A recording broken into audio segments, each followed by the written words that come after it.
Modern homesteaders insist you need 20 acres minimum to raise livestock. Medieval peasants would have laughed at that. They fed entire families from plots smaller than your backyard. And the 10th animal on this list? It's the one nobody talks about anymore. Medieval peasants had it figured out. While we're over here buying eggs from stores that traveled hundreds of miles, these folks were getting fresh protein delivered daily from birds living literally attached to their houses. Here's the thing about chickens most people get wrong. Peasants didn't feed them. Not really. These birds ate kitchen scraps, bugs, weeds, and whatever they scratched up from the dirt. Your trash? That's chicken dinner. A typical family kept 6 to 12 hens in coops built right onto their cottage walls. We're talking maybe 20 square feet total, smaller than a parking space. And from that tiny setup, one hen pumped out roughly 180 eggs per year. That's protein without killing anything valuable. Now, medieval chickens weren't the plump, pampered birds we see today. These were scraggly, tough little survivors, smaller bodies, meaner attitudes. They handled brutal winters without heating, special feed, or any of the fuss modern chickens seem to require. My grandmother used to say her chickens were too stubborn to die. Medieval birds, same energy, but worse attitudes. And here's what made peasants smarter than most modern homesteaders. They almost never ate their hens. Why would you? That's like burning your paycheck for warmth. Eggs were the real treasure. Only when a hen got too old to lay did she become soup. Every bird earned its keep until the very end. But wait, it gets better. Chicken manure was basically gold to these people. They collected it carefully, spread it on vegetable gardens, and watched their cabbages explode in size.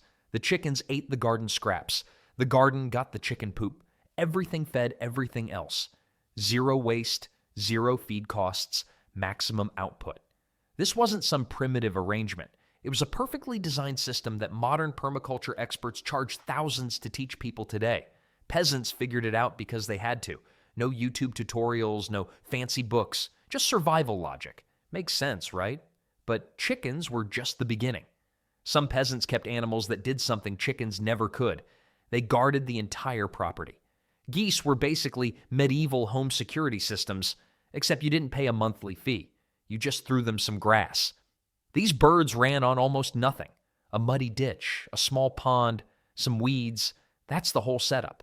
Peasants kept them on land so useless you couldn't grow a single carrot there. And somehow, these honking maniacs turned that wasteland into profit. Here's what made them special. Geese have terrible eyesight at night, so they startle at everything. And when a goose startles, the whole village knows about it. Strangers approaching the cottage at midnight, the geese would lose their minds. Foxes sneaking toward the chicken coop? Absolute chaos. Some historians actually believe geese saved Rome from invasion in 390 BC when they honked at approaching Gauls. I'm not making that up, but wait, it gets better. A single goose produced 5 to 6 pounds of down feathers. We're talking premium insulation here. Peasants either sold this stuff or stuffed their own bedding with it. That down was worth roughly a week's wages from a bird that fed itself. Not bad, right? Then there's the fat situation. Goose fat was the medieval peasants' version of olive oil, butter, and moisturizer combined. They rendered it after slaughter, stored it in clay crocks, and used it for everything. Frying food, waterproofing boots, keeping cracked winter hands from bleeding. One goose gave you a year's supply of cooking grease. And unlike chickens, these birds actually fought back against predators. A territorial goose will charge at foxes, stray dogs, even wolves if it's angry enough. I've personally seen a goose chase a grown man across a parking lot. They're fearless. Or stupid. Possibly both. Come Christmas, that same aggressive bird became dinner. One goose fed an entire family for the holiday feast. The poor man's turkey, basically. Except turkeys weren't in Europe yet. So you've got security, feathers worth real money, cooking fat for months, and a holiday dinner. All from an animal-eating pond, scum and grass clippings. But geese weren't the only livestock converting worthless stuff into survival. Pigs took that concept even further. Pigs were the ultimate investment in medieval times, bar none. Here's why peasants obsessed over them. A pig could pack on 200 pounds in just 6 months. 6 months. That's faster than any other animal on this list. And the best part? They barely cost anything to feed. See, peasants didn't keep pigs locked up all day. They'd let them roam into common forests where the animals gorged themselves on acorns, roots, mushrooms, and whatever else they could dig up. Your pig basically fed itself for free. Well, almost free. Lords weren't stupid. They charged pannage fees for forest grazing rights, typically 1 piglet from each litter. Sounds annoying, right? But do the math. 1 sow could birth 8 to 12 piglets twice a year. Giving up 1 or 2 still left you with plenty of pork. Now, here's where it gets interesting. November was pig-killing month. Every single peasant household that owned a pig slaughtered it before winter hit hard. Why November specifically? Because the animals had spent all autumn fattening up on fallen acorns, and cold weather meant the meat wouldn't spoil during processing. And boy, did they process everything. Blood became black pudding. Intestines turned into sausage casings. The bladder, that became a storage container or sometimes a ball for children to kick around.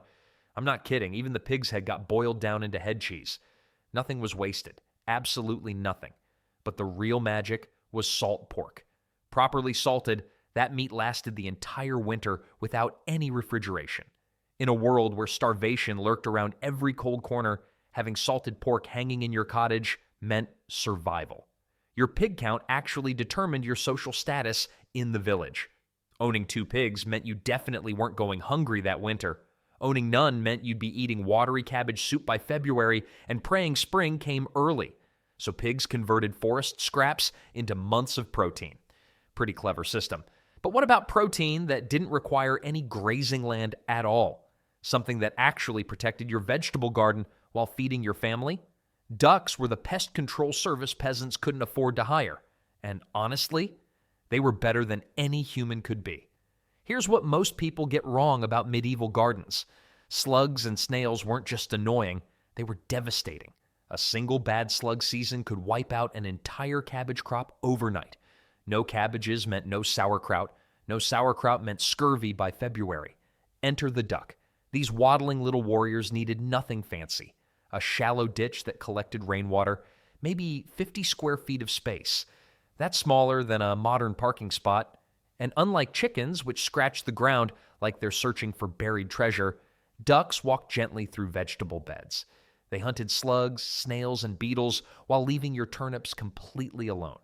My grandmother used to say chickens garden like teenagers clean their rooms. Ducks garden like someone who actually wants the job done. But wait. The eggs were something special too. Duck eggs packed nearly twice the fat content of chicken eggs. Medieval peasants didn't care about cholesterol. They cared about making bread that didn't taste like sawdust. Rich, creamy duck eggs turned ordinary grain into something worth eating. Birthday bread, wedding cakes, the foods that made hard lives feel briefly bearable. Now here's something clever. Ducks naturally molt their feathers every year. Peasants collected these drop feathers without harming the birds at all. Waterproof down for pillow stuffing, water-resistant linings for cloaks and hats, free insulation, delivered annually, no plucking required. And the timing worked perfectly. Ducks started laying eggs weeks before chickens did in early spring. Remember that hungry gap I mentioned? That brutal stretch between winter stores running out and spring crops coming in? Duck eggs bridged it. One more trick peasants figured out. They selectively bred ducks that couldn't fly well. Problem solved. No expensive fencing, no clipped wings, just fat, happy, grounded birds that stayed where you put them. 50 square feet. Pest control. Premium eggs. Free feathers. Spring protein when you needed it most. But if you think ducks multiplied fast, wait until you hear about rabbits, because those numbers get absolutely ridiculous. Rabbits were the medieval peasants' cheat code. 20 square feet. That's it. A few wooden boxes stacked against a cottage wall, and suddenly you've got a meat factory running year-round. No pasture needed. No grazing rights to negotiate. Just boxes, hay, and patience. Here's where the math gets ridiculous. One breeding pair could produce over 50 offspring per year. 50. A single doe can have 8 litters annually with 6 to 8 kits each time. And get this, she can breed again within days of giving birth. Days. My grandmother used to say rabbits were proof that nature has a sense of humor. She wasn't wrong, but the real genius was what peasants fed them. Garden trimmings, vegetable tops, weeds, hay that cattle turned their noses up at. Literally garbage transformed into dinner in about 8 to 10 weeks. That's faster than any other medieval livestock. A pig takes 6 months. A sheep takes a year. Rabbits, 2 months from birth to table. Now here's the sneaky part that made rabbits especially valuable. The church classified rabbit fetuses, called larices, as not meat. Some clever monks extended this logic to include young rabbits entirely. So during Lent, when eating meat meant eternal damnation, peasants were technically allowed to munch on rabbit. They called it underground chicken with a straight face. Whether God bought that argument is between them and their priest, and rabbits gave more than meat. Those soft pelts got sewn together for baby blankets and glove linings. In a drafty medieval cottage with no heating, a rabbit fur wrap on an infant could mean the difference between life and death. The manure was another bonus. Unlike horse or cow droppings, rabbit waste is cold. You could shovel it straight onto vegetable beds without burning your plants. No composting, no waiting, instant fertilizer. Rabbits were basically the medieval equivalent of a 3D printer for protein. Feed and worthless scraps, get out meat, fur, and garden gold. But here's something even stranger about medieval livestock rules. And it involves birds that practically raised themselves. Bees weren't even livestock in the traditional sense. No feeding, no mucking out stalls, no chasing escaped animals around the village like a fool. You just stuck a few straw skeps against your cottage wall and let them do their thing. 2 to 4 hives took up maybe 4 square feet total. That's it. Less space than a chicken coop, and each hive pumped out 20 to 30 pounds of honey every single year. Now here's what most people don't realize about medieval sweeteners. Sugar, forget about it. A pound of sugar cost more than a peasant earned in an entire month. Only nobles and royalty tasted the stuff. The rest of us, we had honey. And honestly, I think we got the better deal. But the real money wasn't in the honey. It was the wax. Beeswax candles burned cleaner and brighter than the stinking tallow candles everyone else used. Churches needed thousands of them, and they paid handsomely. A peasant with 4 healthy hives could earn more selling wax to the local monastery than from weeks of backbreaking field labor. Not bad for insects that basically ran themselves. And the weird part is, bees actually made everything else on your acre more productive. They pollinated your apple trees, your bean plants, your vegetable gardens. Studies show pollination increases crop yields by up to 30%.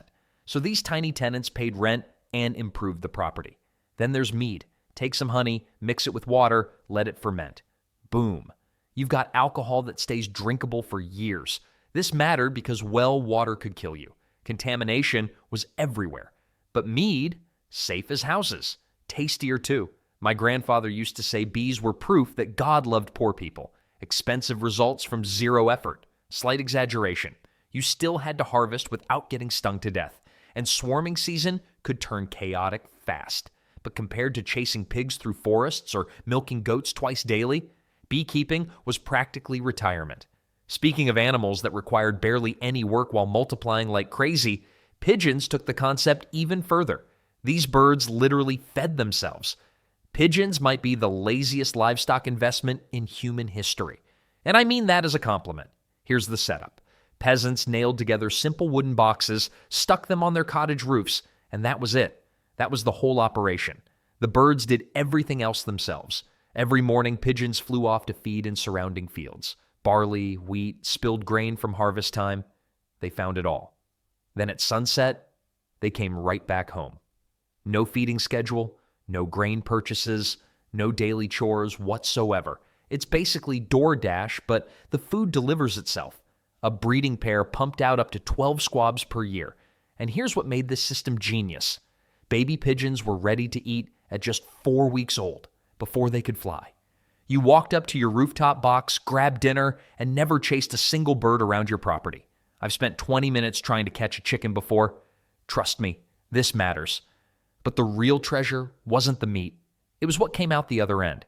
Pigeon droppings contained so much nitrogen that lords actually regulated them. Some manorial laws required peasants to surrender their dovecote manure to the estate. The stuff was agricultural gold. One medieval agricultural manual ranked it above every other animal fertilizer. Peasants who kept that manure for themselves, their vegetable yields showed it. Now there's a darker angle here. During sieges and famines, And medieval England had plenty of both. Pigeon owners survived while neighbors starved. When grain ran out and livestock got slaughtered, those rooftop birds kept flying out, kept finding food, kept producing squabs. Some families made it through the 1315 Great Famine, specifically because pigeons required nothing from the local food supply. Your neighbor is eating bark and boiled shoe leather. You're having roast squab. Awkward, but you're alive. The system wasn't perfect. Pigeons did eat crops, which annoyed neighboring farmers. Wealthy landowners sometimes claimed all dovecote rights for themselves. Still, for pure return on zero effort, nothing else came close. Speaking of minimal effort with maximum return, goats took a completely different approach to feeding themselves. Goats. The animal that medieval peasants called their poor man's cow. And honestly, that name undersells them completely. Here's what made goats absolutely ridiculous for small-scale farming. A dairy goat needed roughly 1/10 the grazing space of a cow. 1/10. But she'd still pump out up to 3 quarts of milk every single day. That's enough for a family of 5 with some left over. Now here's where it gets interesting. Goats didn't just tolerate bad land, they preferred it. Thorny brambles? Delicious. Woody shrubs? A treat. Those nasty weeds choking out your garden? Goats considered that fine dining. They'd clear overgrown land while feeding themselves. Your lawnmower wishes it could multitask like that. And the milk itself had some real advantages. Goat milk contains smaller fat globules than cow's milk. Sounds like useless trivia until you realize this made it naturally easier to digest. In an era where a bad stomach bug could literally kill you, easy digestion wasn't a luxury. It was survival. But peasants didn't just drink the milk fresh, they turned it into soft cheese that lasted for months without any refrigeration. Summer surplus became winter protein. No ice, no salt caves, just clever cheese-making that stretched a goat's value across entire seasons. What about meat? Well, a goat kid reached butchering size in just 3 to 4 months. Compare that to a calf taking over a year. Faster meat meant faster return on your investment. Medieval peasants understood ROI before business schools existed. Then there's the skin. Goat skin made the strongest water bags available, carried your drink without leaking for years. Even more valuable, monastery scribes specifically hunted down peasant goat hides for parchment. Your humble farmyard goat could end up preserving religious texts for centuries. I've always found it fascinating that peasants basically ran the original recycling program. Goat eats your weeds, goat gives you milk. Milk becomes cheese, goat eventually becomes leather. Leather becomes a Bible. Circle of medieval life. But goats needed supervision. They'd escape anything. Which brings us to an animal that actually protected your property instead of constantly trying to flee it. Sheep might be the most underrated animal on this entire list. Here's why. Even landless peasants, people who literally owned zero farmland, could still raise sheep. Village commons existed across medieval Europe, and shared grazing rights meant your sheep ate for free. No pasture required, no rent paid. Just walk your flock to the common land and let them mow the grass while you do other work. And what did you get in return? 3 to 6 pounds of raw wool per sheep every single year. That doesn't sound impressive until you realize spun wool was worth more than a week's wages. 1 sheep, 1 shearing, a week's income. But the real magic happened during winter. When fields lay frozen and outdoor work stopped completely, peasant families gathered around fires and spun wool into cloth. Month after month of productive labor when otherwise they'd just be sitting around burning firewood. Sheep essentially gave peasants a second job during the off-season. Now let's talk about sheep manure, because medieval farmers were obsessed with it. They practiced something called folding, moving portable wooden fences around crop fields at night so sheep would sleep in different sections. Every morning, that section had fresh fertilizer deposited exactly where crops would grow. It's like having a mobile composting system with legs. Weird detail, though. Sheep milk contains twice the fat of cow's milk. Makes sense when you think about lambs needing to grow fast in harsh climates. Peasants turned this ultra-rich milk into hard cheeses that aged beautifully and lasted over a year without refrigeration. A family with just 3 sheep had enough wool to clothe everyone and still sell surplus at market. 3 animals. Complete self-sufficiency in clothing plus extra income. That's the real peasant dream right there. But sheep had one limitation that drove farmers crazy. They needed relatively flat, grassy land.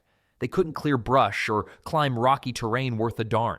For that kind of rough work, peasants needed something with 4 legs and a legendary attitude problem. Here's the thing nobody talks about. Medieval peasants weren't just raising animals. They needed something to actually work their land.